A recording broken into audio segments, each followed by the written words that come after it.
রাজ্যপাল রাজ্যপাল হলেন কোন রাজ্যের সাংবিধানিক প্রধান। অত্যন্ত গুরুত্বপূর্ণ একটি পদ।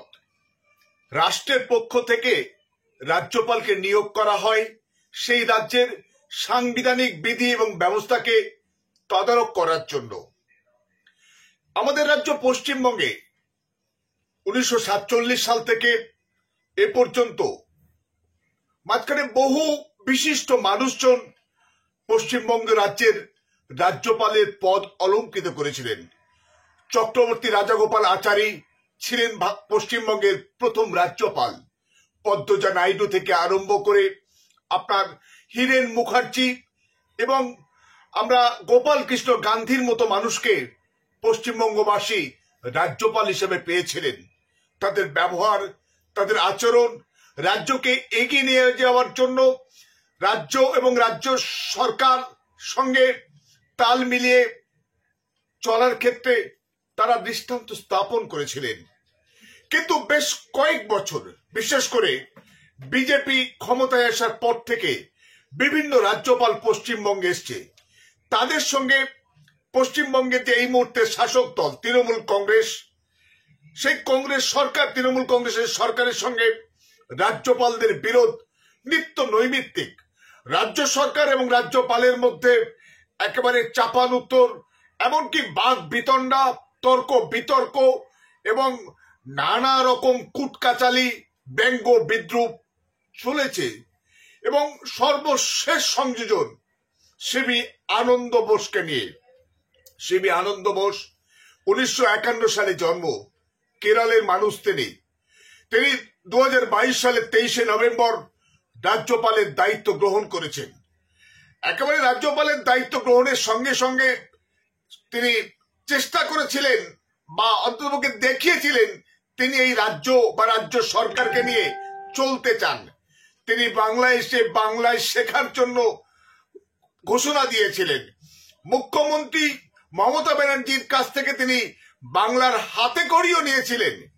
কিন্তু সেই সরকারের সঙ্গে তার একেবারে বেশ তার পরেই একেবারে আদায় কাঁচকলায় সম্পর্ক এবং প্রতিনিয়ত বিতর্ক এই রাজ্যপালকে ঘিরে।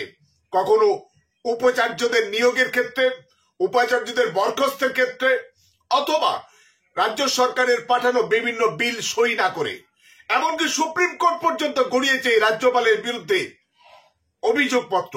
সেখানে রাজ্যপাল বিভিন্ন বিলকে আটকে রেখেছেন সেই অভিযোগ। কিন্তু সবকিছু ছাপিয়ে নজর কেড়েছে গতকাল করা একটি অভিযোগ। সেই অভিযোগ কি?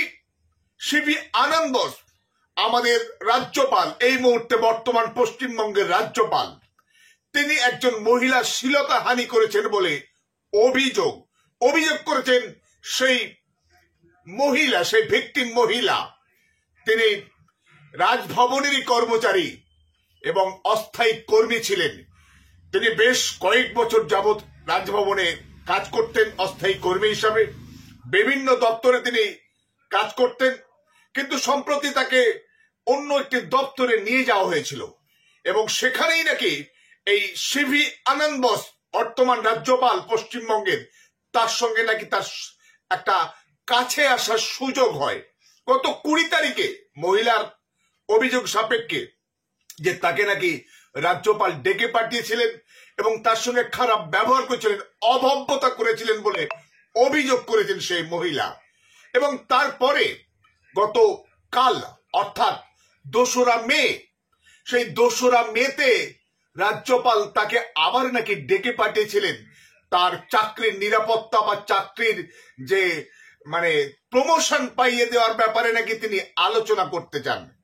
কিন্তু তার পূর্ব অভিজ্ঞতার নিরিখে, তার বক্তব্য অনুযায়ী, সেই ভিকটিম মহিলা তার বক্তব্য অনুযায়ী তিনি তার যে সুপারভাইজার, তার ডিপার্টমেন্টের সুপারভাইজারকে সঙ্গে নিয়ে ওই সিবি আনন্দ বোসের কাছে পৌঁছেছিলেন। কিন্তু সিবি আনন্দ বোস নাকি ওই সুপারভাইজার মহিলাটিকে তাকে চলে যেতে বলেন এবং সেখানে একান্তে নাকি তিনি ওই ভিকটিম মহিলার সঙ্গে কথা বলতে চান।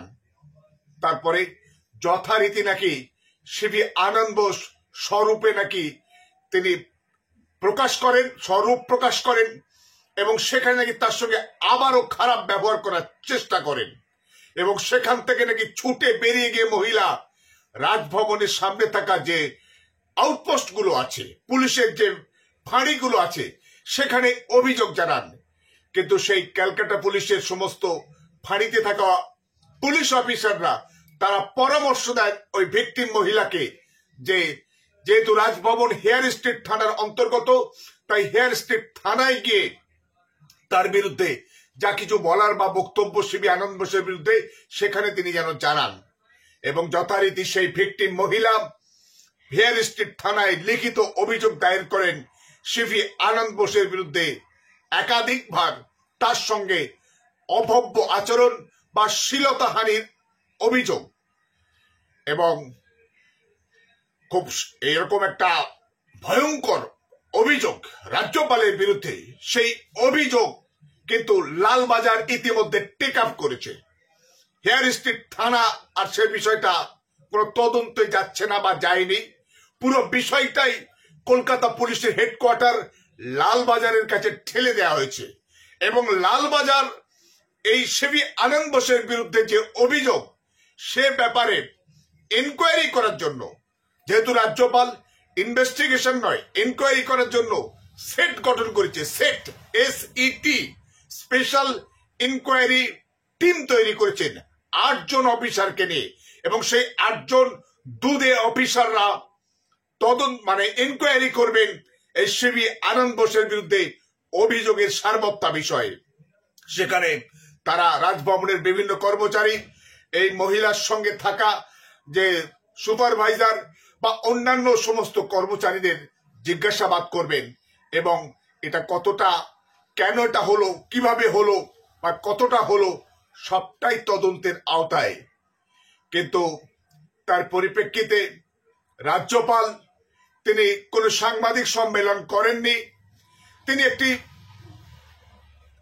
অডিও বার্তা তিনি ছেড়েছেন এবং সেখানে তিনি জানিয়েছেন যে তার বিরুদ্ধে একটা চক্রান্ত করা হয়েছে, চক্রান্ত চলছে এবং অভিযোগ যে কোনো একটি রাজনৈতিক দল নাকি নির্বাচনে ফায়দা লোটার জন্য তার বিরুদ্ধে এহেন ষড়যন্ত্র করেছে, ষড়যন্ত্রের গন্ধ তিনি পাচ্ছেন এবং তার অফিস থেকে নাকি ঘোষণা দেওয়া হয়েছে মন্ত্রী চন্দ্রিমা ভট্টাচার্যের বিরুদ্ধে যে চন্দ্রিমা ভট্টাচার্যের নাকি রাজভবনে প্রবেশ নিষিদ্ধ, এইভাবে নাকি বলা হয়েছে।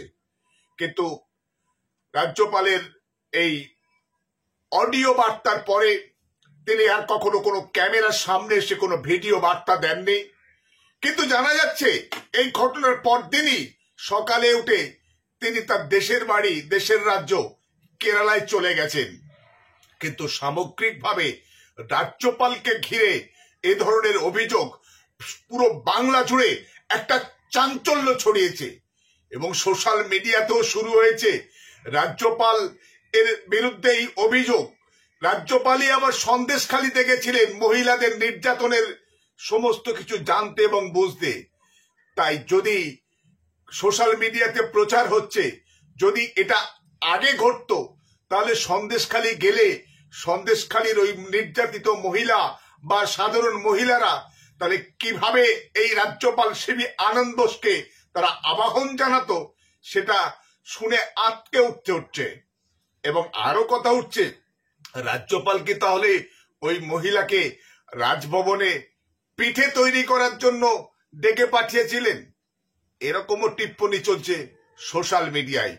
যাই হোক, রাজ্যপালের পদ একটা অত্যন্ত মহিমান্বিত এবং গৌরবান্বিত পদ, রাজ্যের সাংবিধানিক প্রধান, তাকে ঘিরে এই সমস্ত অভিযোগ বা কথাবার্তা কোনোটাই কাঙ্ক্ষিত নয়, অনভিপ্রেত।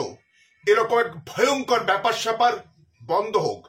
তবে এটা তো বলাই যায়, বিশেষ করে বিজেপি সারা ভারতবর্ষে বিভিন্ন রাজ্যে যে সমস্ত রাজ্যপালকে পাঠিয়েছে তাদের বিরুদ্ধে নানা রকমের অভিযোগ, নানা রকমের রাজ্য সরকারকে বিপদে ফেলা, তাদেরকে বিভিন্ন রকম ভাবে বেকায়দায় ঠেলে দেওয়ার জন্য রাজ্যকে কোণঠাসা করার ব্যাপারে নানা অভিযোগ বিজেপির অর্থাৎ কেন্দ্রীয় সরকারের পাঠানো বিভিন্ন রাজ্যপালের বিরুদ্ধে।